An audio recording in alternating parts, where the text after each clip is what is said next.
Good morning students. हमारा आजकल का टॉपिक है एक दल के प्रभुत्व का दौर। एक दल के प्रभुत्व के दौर में हमने फर्स्ट वीडियो लेक्चर में बात की थी एक राजनीतिक दल के अर्थ और एक राजनीतिक दल के इतिहास की, और हमने बात की थी हमारे देश भारत में किन शर्तों एवं नियमों के तहत एक राष्ट्रीय राजनीतिक दल को चुनाव आयोग द्वारा मान्यता प्रदान की जाती है। अपने दूसरे वीडियो लेक्चर में हमने बात की थी भारत में राजनीतिक दलों के विकास की, और हमने बात की थी प्रथम 3 आम चुनावों के बारे में। प्रथम 3 आम चुनाव जो 1952 में, 1957 में, 1962 में हुए थे, इनके परिणाम में हमने ये पाया था कि कांग्रेस पार्टी को एक तरफा बहुमत प्राप्त हुआ था। इन परिणामों के बारे में ही आज हम बात करेंगे। इन परिणामों में हम बात करेंगे कि कांग्रेस पार्टी के प्रधानता के स्वरूप की, कि कांग्रेस पार्टी की प्रधानता के प्रमुख कारण क्या थे। कांग्रेस की प्रधानता के अनेकों कारण थे, जिसके कारण कांग्रेस को प्रथम 3 आम चुनावों में प्रचंड बहुमत हासिल हुआ। इसमें से पहला कारण है एक राष्ट्रीय आंदोलन के रूप में। कांग्रेस एक राष्ट्रीय आंदोलन के रूप में, आप लोग जानते हैं कि कांग्रेस पार्टी की स्थापना एक आंदोलन के रूप में 28 दिसंबर 1885 को हुई थी, और 1885 से लेकर जब तक भारत आज़ाद हुआ 1947 तक कांग्रेस पार्टी के समय समय पर बहुत सारे सामाजिक, राजनीतिक और किसान आंदोलन किए, जिसमें से आपने सुना है, आपने पढ़ा है बंग भंग आंदोलन, सत्याग्रह आंदोलन, भारत छोड़ो आंदोलन, स्वराज की मांग, और समय समय पर गांधी जी द्वारा अनेक आंदोलन किए गए। इन सभी आंदोलनों के कारण जो है कांग्रेस पार्टी को प्रधानता मिली।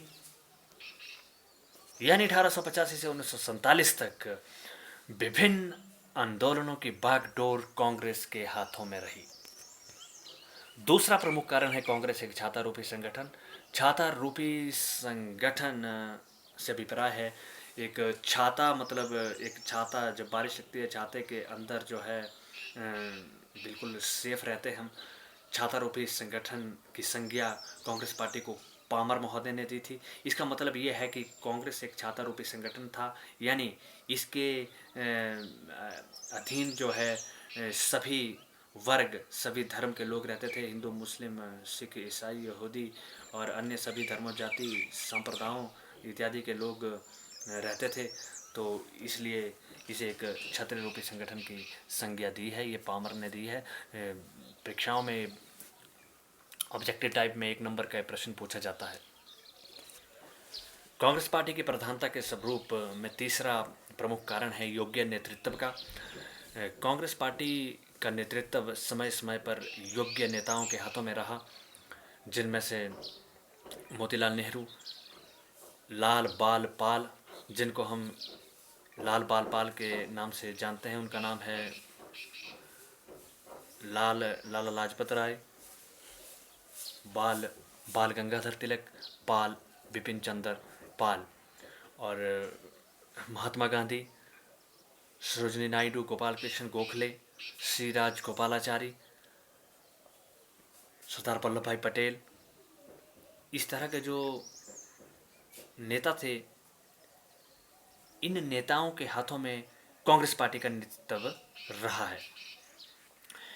इन नेताओं ने अपने जिंदगी के बहुत अहम वर्ष, अहम समय जेलों में गुजारा है। ऐसे में हिंदुस्तान, ये जो जेलों में इन्होंने समय गुजारा है, अंग्रेज़ों के विरुद्ध आज़ादी प्राप्त करने के लिए संघर्षों में से है। ऐसे में हिंदुस्तान की जनता को इनके ऊपर अटूट विश्वास और अटूट प्रेम था। इसके पश्चात जब 1947 के बाद 1950 में हमारा संविधान लागू हुआ था, उसके पश्चात 1952 में पहला आम चुनाव हुआ था। तो इन नेताओं ने जो है अपने भारत देश की यात्राएं कर कर, जगह जगह जा कर के कांग्रेस पार्टी के लिए वोट मिले। ऐसे में ये वोट मांगे, ऐसे में कांग्रेस पार्टी को बहुमत प्राप्त होना एक स्वाभाविक सी बात थी। अगला कारण है कांग्रेस एक राष्ट्रव्यापी संगठन था। यानी पूरे भारत देश में ये विद्यमान था। इसके संगठित होने का मुख्य कारण था 1885 से लेकर के ही कांग्रेस की वार्षिक अधिवेशन हुआ करते थे और समय समय पर जगह जगह पर कांग्रेस पार्टी की बैठकें हुआ करती थी नियमित रूप से। इस तरह से पूर्ण रूप से संगठित था। तो ये पूरे भारत देश में विद्यमान था, जिसका आज़ादी के पश्चात प्रथम आम चुनाव में, द्वितीय आम चुनाव में, तृतीय आम चुनाव में जो बहुमत कांग्रेस पार्टी को मिला, जिसका फायदा बाद में इसे प्राप्त हुआ। अगला कारण है स्थानीय विशिष्ट जनों का सहयोग। स्थानीय विशिष्ट जन मतलब आप जानते हैं पॉलिटिकल एलिट भी इन्हें कहते हैं।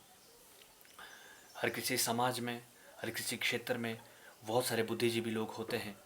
कुछ बुद्धिजीवी लोग होते हैं जिनका अनुसरण समाज में किया जाता है, और ये जो बुद्धिजीवी लोग थे ये कांग्रेस पार्टी के नियंत्रण में थे।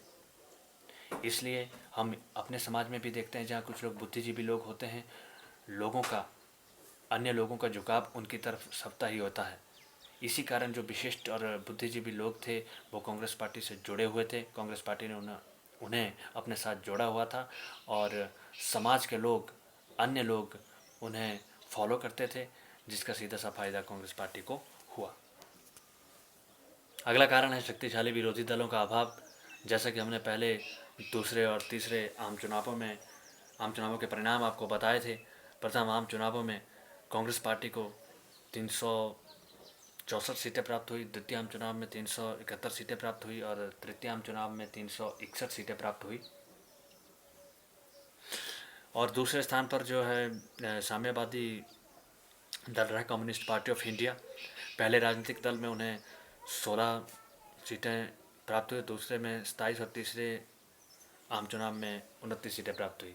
इसके अलावा जो अन्य राजनीतिक दल थे, हमने आपको बात बताई थी कि जब प्रथम आम चुनाव हुए थे उस समय 14 राष्ट्रीय राजनीतिक दलों को पंजीकृत किया गया था चुनाव आयोग द्वारा और 39 क्षेत्रीय राजनीतिक दलों को पंजीकृत किया गया था।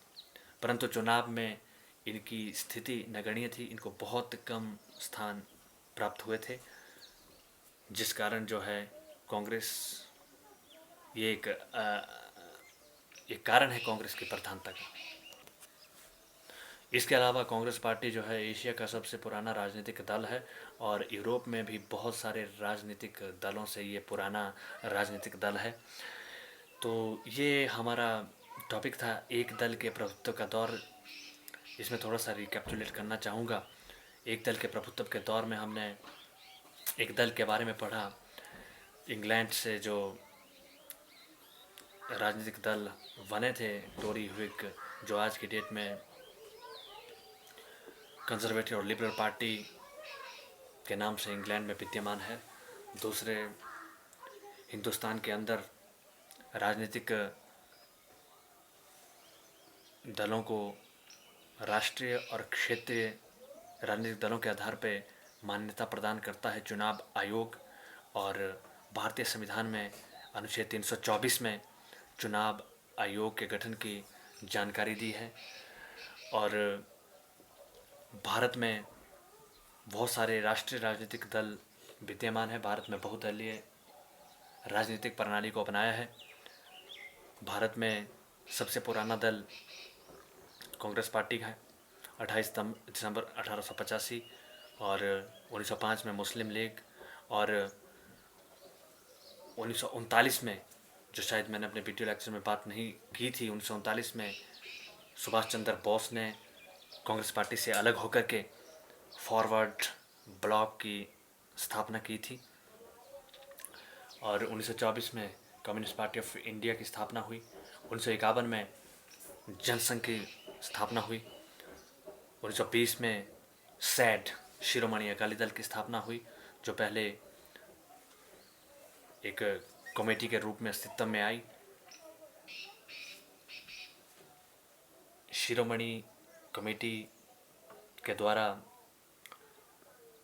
पंजाब में स्थित गुरुद्वारों को महंतों के चंगुल से छुड़ाया था। तो प्रथम 3 आम चुनावों की बात की हमने। इसमें कांग्रेस पार्टी को प्रचंड बहुमत हासिल हुआ था। सीधी सी बात थी, साधारण सी बात ये थी कि कांग्रेस पार्टी के जो नेता थे वो सामाजिक आंदोलनों में अंग्रेज़ों के विरुद्ध विभिन्न प्रकार के आंदोलनों में उन्हें सफलता प्राप्त भी हुई थी।